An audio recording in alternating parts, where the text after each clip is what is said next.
Milost vam in mir od Boga našega Očeta in Gospoda Jezusa Kristusa. Amen. Drage sestre, dragi bratje, naj današnjo pridigo začnem z resnično zgodbo mlade in perspektivne ženske, ki jo bomo poimenovali Jana. Jana je bila tiha, zanesljiva sodelavka. Ljudje so jo imeli za močnega človeka. Po mesecih neskončnih rokov in nočnih budnosti je nepričakovano začela manjkati. Samo utrujena sem, je rekla. V resnici je izgorevala. Ne zato, ker je bila šibka, ampak ker je bila predolgo pogumna. Izgubila je moža, ki jo je zapustil zaradi njene večne preobremenjenosti. Na sodišču je izgubila bitko za skrbništvo nad otroki. Izvedela je, da ima njena mama terminalno obliko raka, a žal ni uspela z njo ohranjati takšnega stika, kot bi si ga želela, seveda zaradi preobremenjenosti. Nekega večera je sedela v avtomobilu pred blokom in ni imela moči izstopiti. Ni imela moči povzpeti se po stopnicah in vstopiti v svoje prazno stanovanje. V sebi je molila takole: Bog, meni je samo še tleči sten ostal. Nimam več poguma, nimam več moči. Tedaj je zazvonil telefon. Bila je njena odtujena prijateljica, ki ji je dejala takole: Jana, nocoj sem mislila nate, lahko pridem? Ne rabiš govoriti, samo sedela bom s tabo. In res je prišla. Sedeli sta v tišini. Prijateljica ji je skuhala čaj in sledila je blagodejna tišina in molčanje, ki ni sodilo, temveč je objelo. Čez nekaj let se je Jani življenje obrnilo na boljše.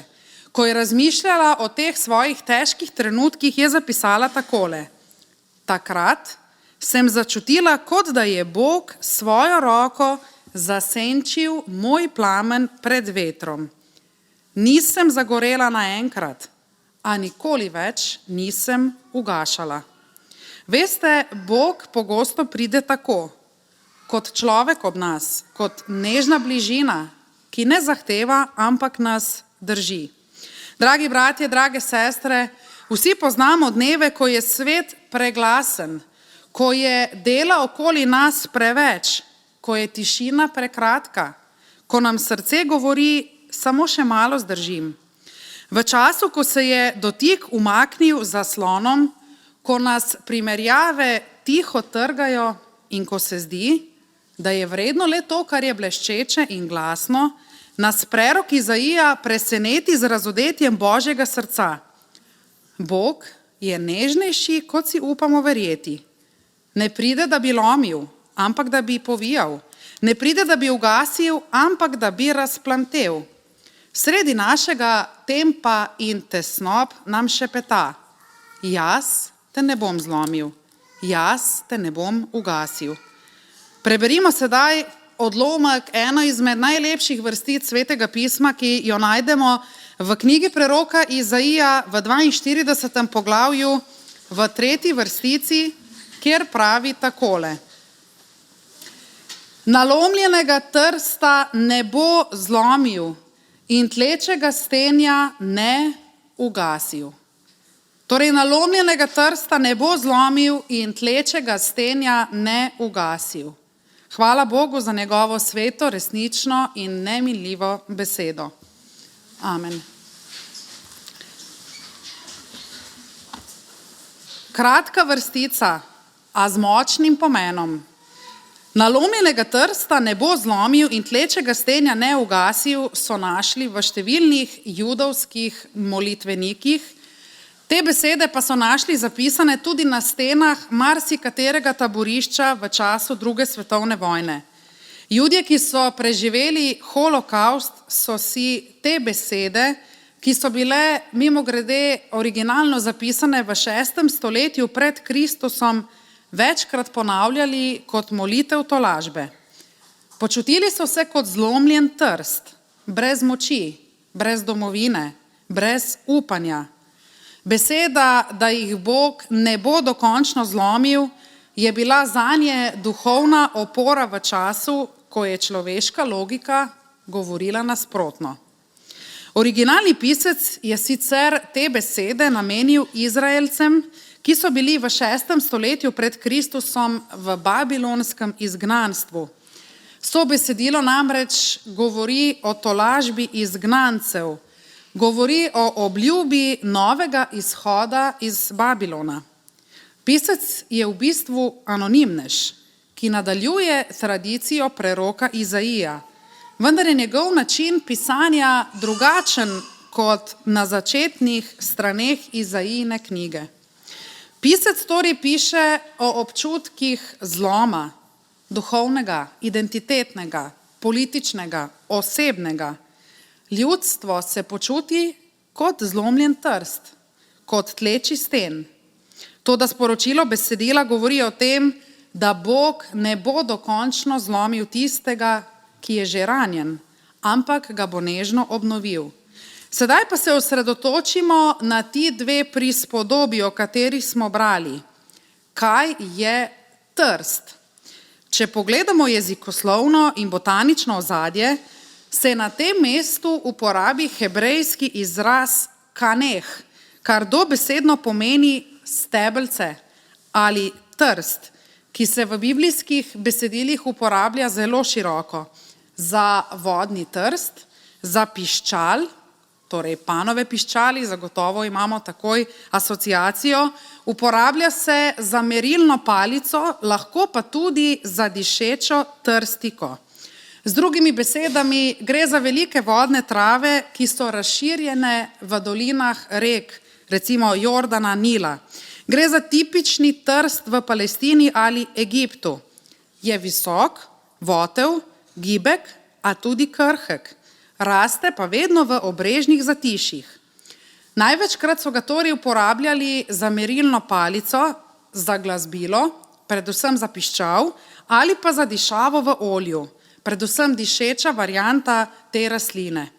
Ampak, če pogledamo malo globje, lahko hitro ugotovimo, da je trst pravzaprav metafora za človeka. Rekli smo, da se uporablja kot glasbilo, torej je njegov simbolični pomen, da je slavilec. Človek je namreč ustvarjen, da zveni v Božjo slavo, kot trstena piščal, ki daje melodijo, ko vanjo zadiha Božji dih in postane instrument slavljenja. Trst se uporablja tudi kot merilec, merilna palica. Človek je poklican, da meri življenje po Božjih merilih, ki so pravičnost, resnica, ljubezen. Ne meri se z zlomljenimi merili tega sveta, ampak z Božjo pravičnostjo. Rekli smo tudi, da se trst uporablja kot dišava. Človek bi torej moral širiti dišavo Kristusovega spoznanja, ta vonj svetosti, ki prihaja iz posvečenosti, ne pa iz zunanjega videza. Toda zlomljen trst teh svojih funkcij ne more opravljati. Pa veste, zakaj se v naravi trst sploh zlomi? Če ne raste skupaj v skupini z drugimi trsti, se namreč zlomi, saj se drugi trsti med seboj podpirajo in zmanjšujejo pritisk vetra. Trsti so tudi povezani z močnim koreninskim sistemom, ki ga imenujemo rizom in se ustvari samo takrat, če trsti rastejo skupaj. Torej njihova moč in nelomljivost se skriva v tem, da rastejo skupaj. Seveda je starozavezni pisec to zelo dobro vedel. Vedel pa je še nekaj, saj piše v hebrejskem jeziku. Ko pisec omenja nalomljeni trst, s tem razkriva in govori o zlomljenem bratstvu. Veste, beseda kaneh, trst, v sebi skriva očitno zvočno podobnost z besedo Kain ali Kain. Torej kaneh, trst in Kain, Kain sta povezana.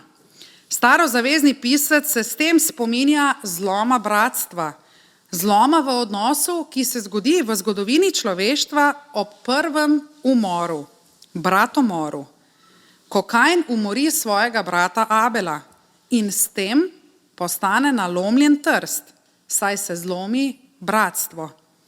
Veste, človeštvo, ki se je zlomilo v odnosu, je pravzaprav izgubilo svojo melodijo, je izgubilo svojo pravičnost in ni več prijetna dišava.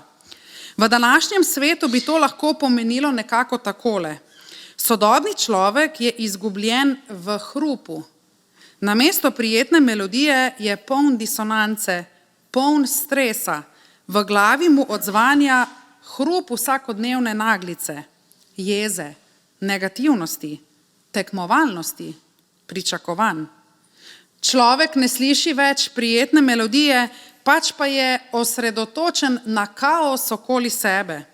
Ne zvenimo več v harmoniji, ker smo notranje prazni, torej smo nalomljen trst. Imamo note, a nimamo melodije, ker nam manjka povezava. Človek brez povezave z Bogom ne more zazveneti kot čudovita melodija, ne more biti trstena piščal. Sodobni človek je tudi izgubil moralni kompas, saj je vse brez jasnih meril, vse je relativno, vse nam je dovoljeno in ta Kainov greh ponavljamo vedno znova in znova, ko prizadanemo drug drugega, ko se ne znamo opravičiti, ko postajamo tako zelo samozadostni, enostranski in polni predsodkov. V bistvu smo izgubili merilno palico, izgubili smo pravičnost. Imamo meter, imamo merilno palico, a nimamo pravih vrednosti, ker je naš kompas, naš meter pokvarjen. Človek brez Božje resnice namreč uporablja pokvarjeno merilo. V današnjem svetu smo ljudje tudi brez prijetnega vonja, saj živimo v odnosih, ki so toksični, ki jim manjka vonj ljubezni in upanja. Zato smo nalomljen trst. V bistvu smo navzven kot najlepša steklenička, ki ima krasno zunanjo fasado, na njej piše ime najboljše parfumske znamke, ki daje na videz vtis, da smo najlepši in najdragocenejši parfum, a žal je ta naša steklenička prazna, ker je brez olja, brez notranje svetosti. Poglejte, trst je navzven visok, a v svoji notranjosti votel in krhek in kot tak predstavlja popoln simbol človeštva, ki je videti močno, a je v resnici lomljivo. Saj hebrejski izraz za nalomljen dobesedno pomeni komaj še držeč se skupaj. In ravno zato starozavezni pisec pametno predpostavlja, da človek, ki je kot nalomljen trst, zlomljen v odnosu, nujno potrebuje Božjo milost, da ga Bog ne pokonča, ne zlomi, ne potepta, ne uniči, pač pa ga obnovi. Veste, Bog v bistvu to zgodbo naših nalomljenih odnosov, nalomljenih trstov obrne popolnoma na glavo. Čeprav je trst krhek, ga Bog vseeno uporabi za prijetno melodijo, pravičnost in prijetno dišavo. Človek, ki je ranljiv, namreč v Božjih rokah postane inštrument, merilo in vonj življenja. Ranljivost torej za Boga ni ovira, ampak je prostor milosti. Veste, kaj pa je najbolj ganljiv del te Božje intervencije? Pokaže se v Izaiji, v 53. poglavju, ko ta isti pisec preroško napoveduje, da je edini način, da Bog dokončno ne zlomi nalomljenega trsta, torej človeštva, ta, da zlomi samega sebe.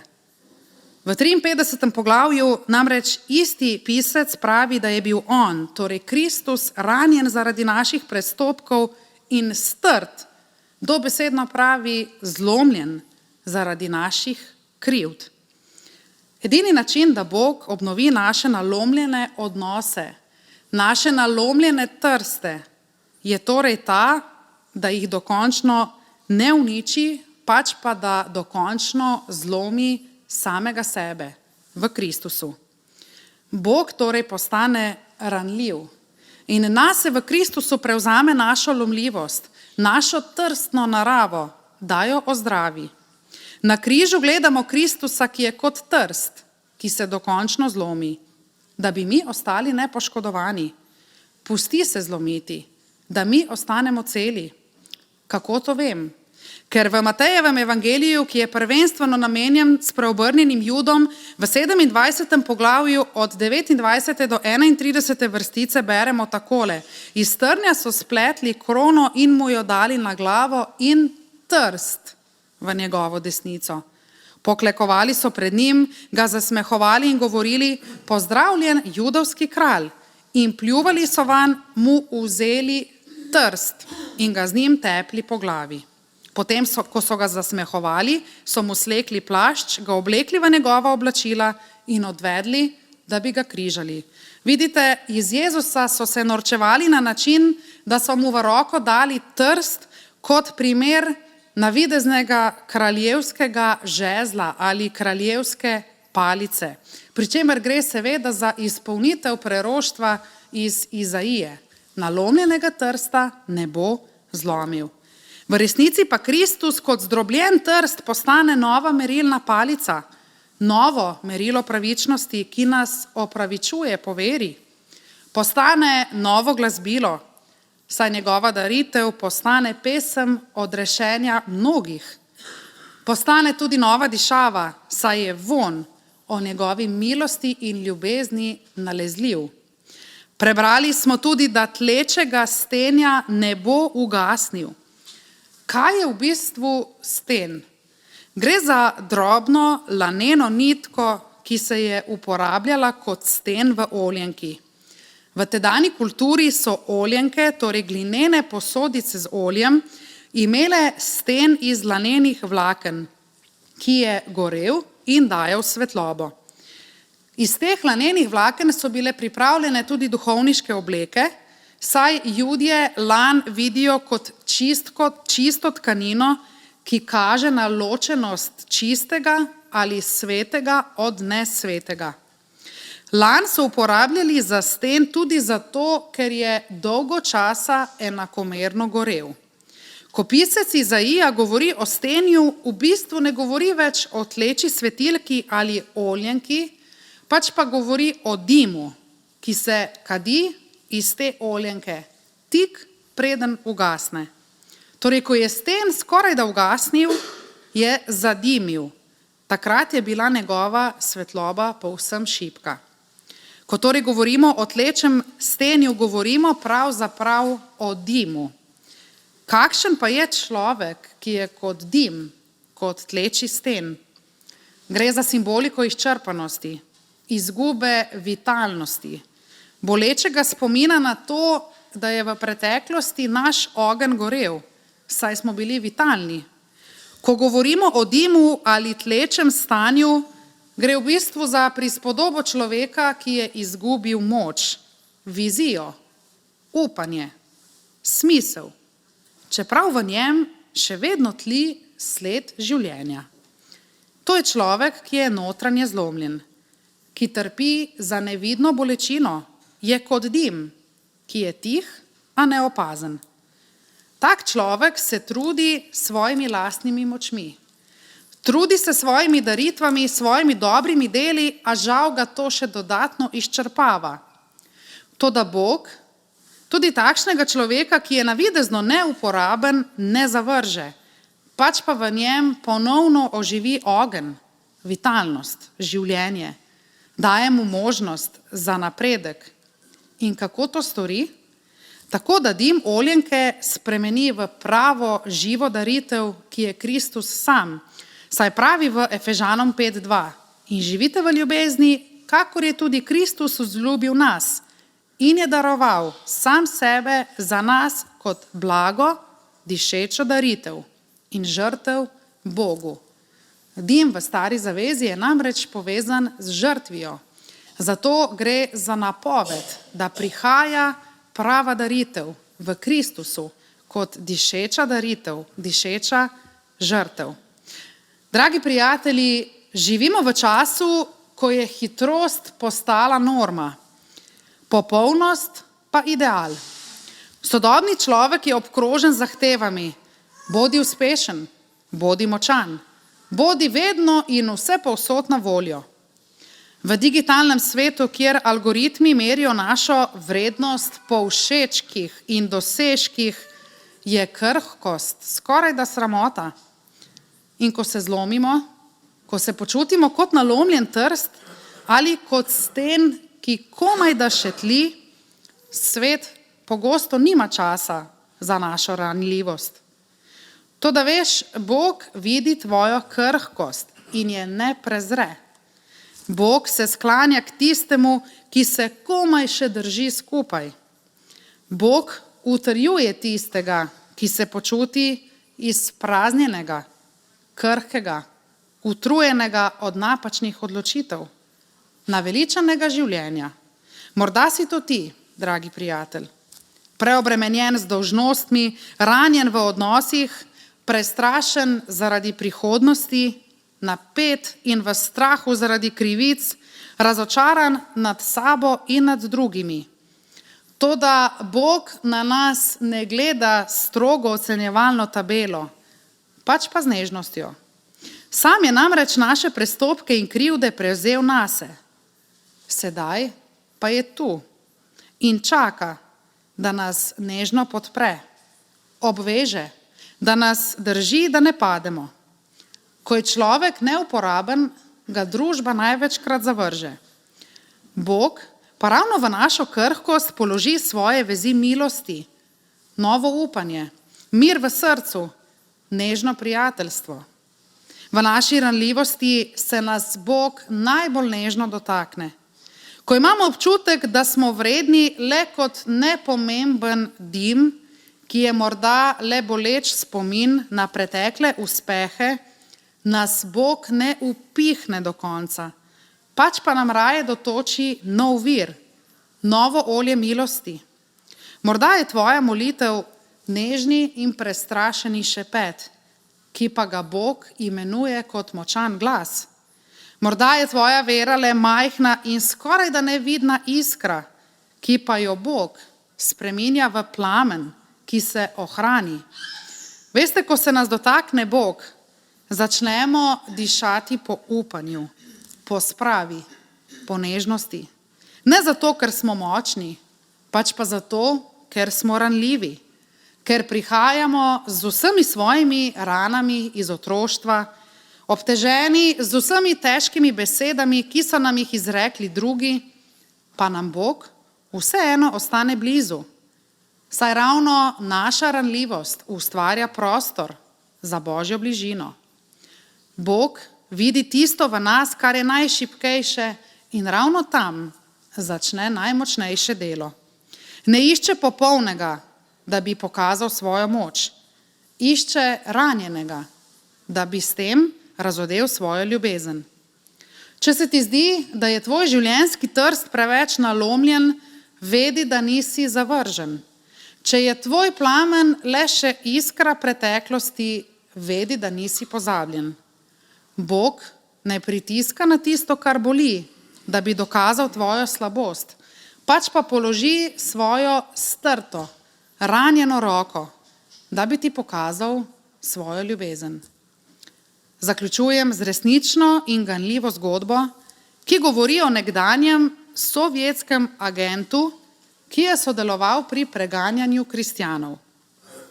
Sergej je bil mlad, ambiciozen najstnik, zvest tedanji ideologiji. Postal je vodja skupine, ki je brutalno napadala skrivne krščanske skupine. Njegova naloga je bila pretepati vernike, uničevati sveta pisma, se na takšen ali drugačen način maščevati kristjanom. Med temi napadi je pogostokrat srečal mlado žensko, Natašo. Nataša je bila večkrat zverinsko pretepena, a ni nikoli izrekla sovražnih besed. Namesto tega je molila za svoje napadalce. Vsakič, ko so jo pretepli, je ostala mirna, z obrazom, ki je izžareval vero in odpuščanje. Sergej je bil šokiran. Zakaj nekdo, ki ga tako mučijo, še vedno ljubi? Njena drža je bila kot zapis iz Izaije 42:3. Bila je kot nalomljen trst, a ni bila zlomljena. Bila je kot tleči sten, ki ni ugasnil. Njena vera je ostala živa. Ta prizor je Sergeja preganjal.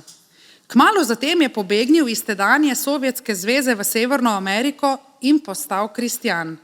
Napisal je knjigo z naslovom Oprosti mi, Nataša. V knjigi piše, da sta bila Natašina nežnost in vztrajnost ključni trenutek njegovega spreobrnenja. Njeno življenje je pokazalo, da Božja moč ni v nasilju, ampak v nežnosti in zvestobi. Sergej se z Natašo nikoli več ni osebno srečal. Posvetil pa ji je knjigo, ki jo imamo prevedeno tudi v slovenskem jeziku. Toda njena vera je začela razjedati njegovo vest. Kmalu se je tudi on počutil kot nalomljeni trst in tleči sten, poln krivde in obsodbe, da ni vredno, da živi. Toda mladi Sergej, ki je bil moralno zlomljen in strt, je skozi Natašin zgled našel pot do milosti. Sergeja so našli v skrivnostnih okoliščinah umorjenega v njegovem stanovanju v Kaliforniji na dan novega leta 1973, ko je bil star komaj 21 let. Nataše res da ni videl v zemeljskem svetu, vendar sta oba, Sergej in Nataša, doživela to, da ju Bog ni zlomil, čeprav sta bila kot nalomljen trst. Oba sta doživela, da Bog ni ugasnil njunega tlečega stenja. Prepričana sem, da se njuna zgodba o veri, odpuščanju in upanju nadaljuje v nebesih. Za nas, ki pa smo tu, pa je za zgled, da tudi za nas danes veljajo besede: nalomljenega trsta ne bo zlomil in tlečega stenja ne ugasil. In mir Božji, ki presega ves razum ljudski, naj varuje vaša srca in vaše misli v Jezusu Kristusu, našem Gospodu. Amen. Molimo. Nebeški Oče, ti vidiš naše nalomljene dele, naše utrujene misli, našo tiho bolečino. Ko se počutimo kot trst, ki ga je veter skoraj zlomil, nas ne zavržeš, ampak nas nežno poviješ. Ko naš plamen komaj še tli, ne prideš z viharjem, ampak z dihom, ki daje življenje. Hvala, da ne meriš naše vrednosti po moči, ampak po tvoji ljubezni, ki zdravi. Uči nas, da zaupamo tvoji nežnosti, da se ne bojimo svoje krhkosti, ker prav tam rojevaš upanje. Naj tvoje roke varujejo našo iskro, dokler spet ne zasveti v tvoji luči. Hvala, da ne zlomiš, kar je nalomljeno, in da ne ugasneš, kar komaj tli. Zaveži naše razpoke z vezmi milosti, doli olje v naše izčrpane duše. Nauči nas meriti dan po tvoji zvestobi, ne pa po naši popolnosti. Dihni v nas, da bo iz krhkosti zazvenela pesem. Naj naš dom, naše delo, naša cerkev zadišijo po tvojem usmiljenju. Amen.